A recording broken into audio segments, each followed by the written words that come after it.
বিসমিল্লাহির রহমানির রহিম।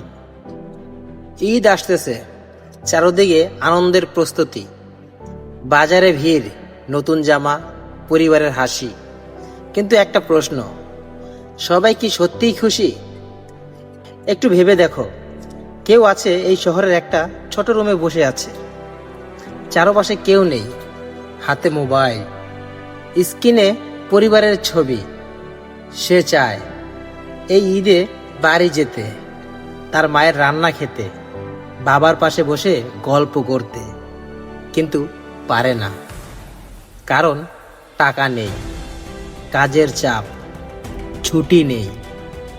একজন প্রবাসী ভাই 1000 মাইল দূরে বসে ভিডিও কলে শুধু হাসি দেখায়, কিন্তু সেই হাসির পেছনে কতটা যে কষ্ট লুকানো, সেটা কেউ কি জানে? একজন বাবা নিজের জন্য কিছু কিনে না, কিন্তু সন্তানের জন্য সব কিনে দেয়।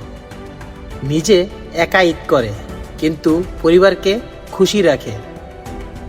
মনে রেখো, সবাই ঈদের দিনে হাসে, কিন্তু সবার হাসি একরকম হয় না। তাই যদি তোমার বাবা, তোমার ভাই, তোমার প্রিয় কেউ তোমার পাশে না থাকে, অন্তত একবার জিজ্ঞেস করো তুমি কেমন আছো।